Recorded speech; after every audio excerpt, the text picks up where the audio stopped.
आप सब साथियों का हमारे YouTube चैनल पर स्वागत है।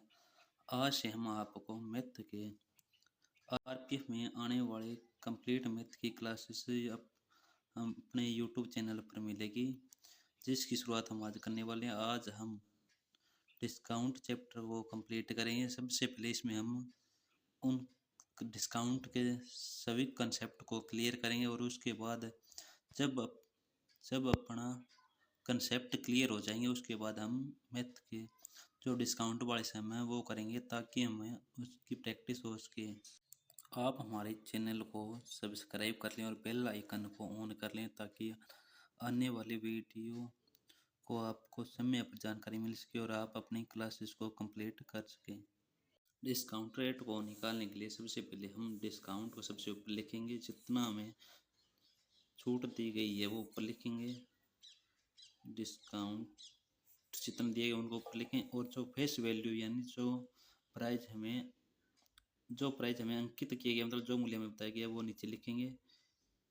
फेस वैल्यू को नीचे लिखेंगे और मल्टीप्लाई में करेंगे यानी गुणा में करेंगे हम 100, और इससे हमें डिस्काउंट रेट को निकाल सकते हैं इस मेथड से।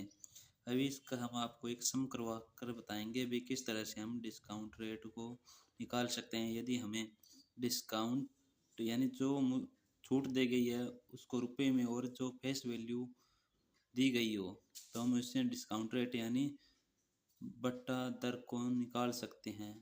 डिस्काउंट रेट को निकालने के लिए हमें इस वाले में दिया गया है। अभी अंकित मूल्य हमें 8,000 दिया गया है और विक्रय मूल्य हमें 7200 दिया गया है। इसमें सबसे पहले हम डिस्काउंट को निकालेंगे। उसको डिस्काउंट को निकालने के लिए हम सबसे पहले 8,000 में से जो अंकित मूल्य है उसमें से हम 7200 को माइनस करेंगे और ये अपना डिस्काउंट आएगा 800 रुपये। डिस्काउंट ये क्या अमाउंट में है, इसको परसेंटेज में निकालने के लिए हमें जो डिस्काउंट होता है उसको ऊपर लिखेंगे, नीचे लिखेंगे फेस वैल्यू है अंकित मूल्य, ये अपने पास 8,000 गुणा हम लिखेंगे 100। जब इसकी हम 2 जीरो से 2 जीरो कट करते हैं, 1 जीरो और 8 से 8, इसमें 10% यानी ये 10% है। फिर ये हमें डिस्काउंट दिया गया है। इस मेथड से हम वैल्यू को निकाल सकते हैं भी कितने परसेंट डिस्काउंट दिया गया है। अभी हम डिस्काउंट के दूसरा कंसेप्ट को करेंगे, जिसमें हमें फेस वैल्यू और डिस्काउंट रेट दी गई है और हमें निकालना ओनली सेलिंग प्राइस भी कितना सेलिंग प्राइस था, यानी कितने वो कोई भी वस्तु बेची गई है। उसके लिए हमें सबसे ऊपर हमें लिखना होगा भी जो फेस वैल्यू, उसको फेस वैल्यू लिख देंगे या फेस प्राइस लिख देंगे, जो यानी अंकित मूल्य है उसको लिख देंगे गुणा में जो जितना डिस्काउंट है वो 100 में से माइनस करेंगे। हम इसमें जो डिस्काउंट होगा वो माइनस करेंगे और नीचे लिखेंगे हम पूरा 100, क्योंकि ये डिस्काउंट के बाद का डिस्काउंट वाला रेट है। अभी हमने इसका कंसेप्ट तो क्लियर कर लिया। अब हम इस कंसेप्ट के आधार पर इस सवाल को करके देखेंगे। इसमें फेस वैल्यू यानी अंकित मूल्य 6,000 रुपये दी गई है और जो डिस्काउंट रेट वो 20% है। इन दोनों के आधार पर हम सेलिंग प्राइस निकालेंगे। इसमें हम सेलिंग प्राइस निकालने के लिए सेलिंग प्राइस को बराबर लिख लेंगे। उसके बाद हम फेस वैल्यू है वो है 6,000 गुणा में 100 में से जो अपने को डिस्काउंट रेट दिए गए वो लिख दें ऊपर, ये लिख दिया। ऐसे गुणा बटा में 100 लिखा जाएगा। उसके बाद हम 6,000 गुणा में 80/100 लिखेंगे। अब 1 जीरो से 1 जीरो इसको कट करेंगे, इधर वाली 1 जीरो से 1 जीरो कट करेंगे। जब हम 600 की 8 से गुणा करेंगे तो 4800 रुपये होंगे। ये अपना जो 4800 रुपये है ये है सेलिंग प्राइस। अभी हम डिस्काउंट के तीसरे कंसेप्ट को क्लियर करेंगे। इसमें हमें सेलिंग प्राइस और डिस्काउंट रेट दिया होता है और हमें इसमें फेस प्राइस यानी अंकित मूल्य को निकालना होता है। इसके लिए हम सबसे पहले फेस वैल्यू को बराबर लिखेंगे, यानी फेस प्राइस ये हो गया। उसके बाद हम सेलिंग प्राइस को लिखेंगे गुणा में 100/, इसमें जब हम फेस वैल्यू निकालते हैं तो डिस्काउंट जो रेट है उसको नीचे लिख कर उसमें से हम माइनस करेंगे। इस सम में हमें फेस वैल्यू निकालने के ये कहा गया, जिसमें हमें सेलिंग प्राइस 5400 दिए गए और डिस्काउंट रेट 10% है। फेस वैल्यू निकालने के लिए हम फेस वैल्यू को बराबर लिखेंगे। यहाँ फेस प्राइस और फेस वैल्यू एक ही बात को माना गया। 5400 लिखेंगे गुणा में 100 बटा डिस्काउंट करने के बाद 100 में से जब हम 10 को माइनस करेंगे तो यहाँ पर 90 रह जाएगा। अब हम इसमें 0 से 0 कट करेंगे और 9 की टेबल में 54 आता है तो यहाँ पर अपने पास बन जाएगा। जब हम 9 को 54 से डिवाइड करेंगे तो यहाँ पर आएगा 6 और ये 2 जीरो के 2 जीरो, यानी 600 गुणा में 10 यानी 6000। यहाँ पर सेलिंग प्राइस निकल जाएगा 6000। यहाँ पर फेस वैल्यू यानी फेस प्राइस निकल जाएगा। ऐसे सवालों को हमें क्रय मूल्य निकालने के लिए हम यहाँ पर पहले क्रय मूल्य लिखेंगे बराबर, हमें अंकित मूल्य दिया होता है उसके लिखेंगे ऊपर अंकित मूल्य गुणा में इस 100 में से हम डिस्काउंट को माइनस करेंगे। और इसके साथ हम एक कंसेप्ट और कर लेते हैं। यदि यहाँ पर छूट के साथ यदि हमें क्रय मूल्य निकालते समय हमें लाभ दिया हो उतने प्रतिशत, तो हम जो परसेंट डिस्काउंट यानी जो हमें लाभ दिया गया है उसको हम ऐड करेंगे। लाभ यानी प्रॉफिट, ये परसेंटेज में होगा।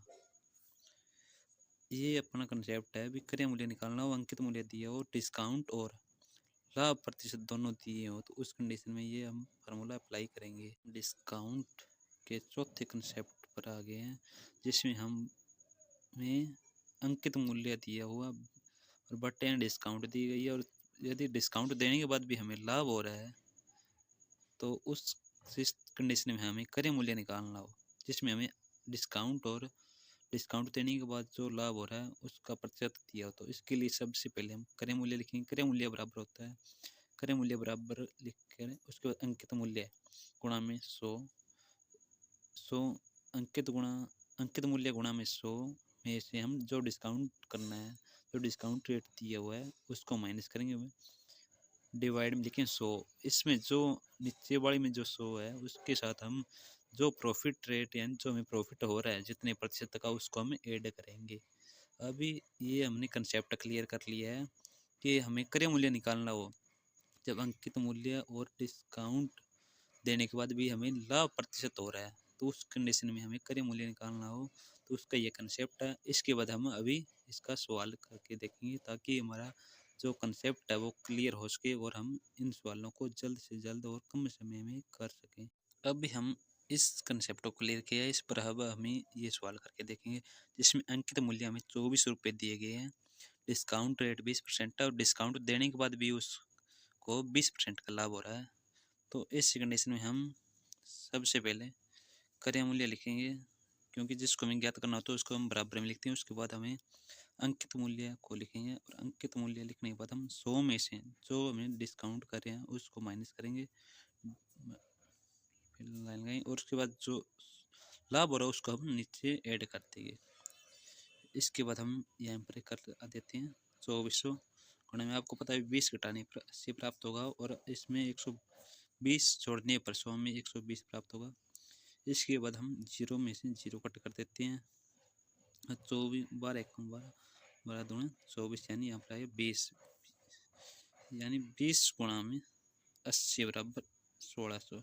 ये अपना क्रय मूल्य है, 1600 अपना क्रय मूल्य है।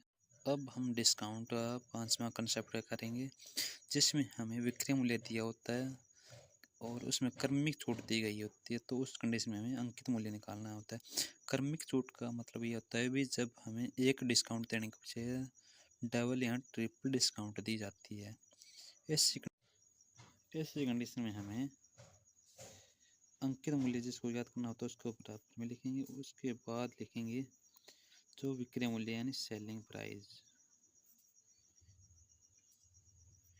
गुणा में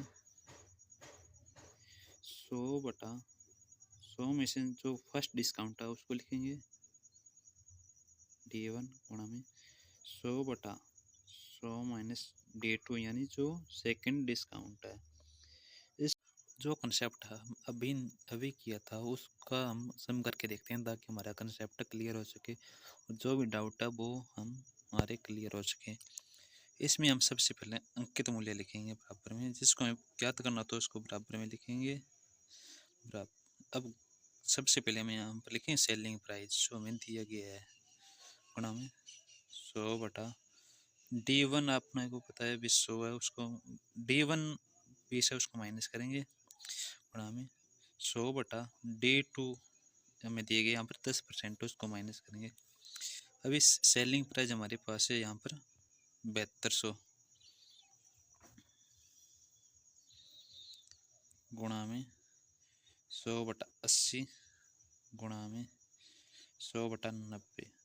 अब हम इसमें से जीरो कट करेंगे, इस जीरो को इसमें कट करेंगे और 8 के टेबल में यानी 8 के टेबल में ये 72 9 पर आएगा और 9 में इसको 9 से कट्टा करेंगे और जब इसको कट्टा करने के बाद हमारे पास 100 × 100 बन जाएगा यानी ये आएगा अपना पास 10,000। ये आएगा अंकित मूल्य यानी फेस वैल्यू आएगी।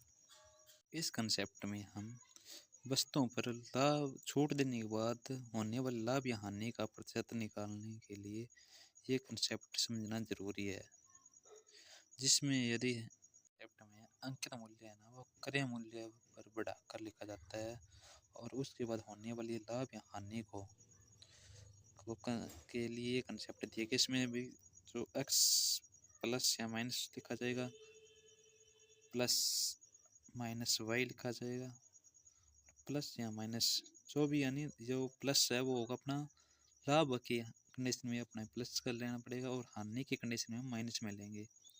उसके बाद हमें x गुणा में y बटा में 100 लिखा जाएगा। ये कंसेप्ट आपको समझना आया हो तो उसके लिए समझने के लिए हम इस पर एक सवाल करके देखेंगे ताकि हमारा कंसेप्ट और सवाल करने का तरीका आपको जल्द से समझ आ सके और आप अपना समय एग्जाम में बचा सके। इस सवाल में हमें क्रय मूल्य पर 20% बढ़ाकर इसका अंकित मूल्य रखा गया है जो कि हमारे लिए एक प्रकार से लाभ होगा और उसमें उसके बाद उसे 25% की छूट दी गई है। तो जो छूट देते हैं वो हमारे लिए हानि होती है और जो अंकित मूल्य क्रय मूल्य पर अंकित मूल्य जितना बढ़ाकर दिया गया है वो हमारे लिए लाभ होता है।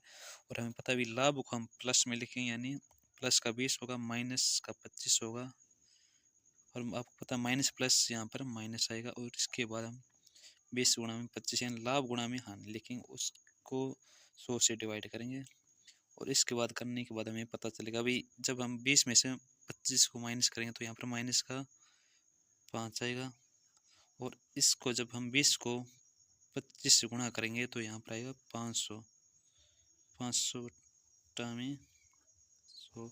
जब इसको दोनों को हम माइनस करेंगे यानी कट करेंगे तो यहाँ पर माइनस का 5 और यहाँ पर माइनस का 5। जब इन दोनों को जो माइनस माइनस होते हैं वो अपने पास जुड़ जाएंगे और यहाँ पर -10 यानी इस लेन देन में हमें 10% की हानि हुई है। ये हम शॉर्टकट तरीके से भी किया है ताकि हम सारे सवाल को क्लियर सारा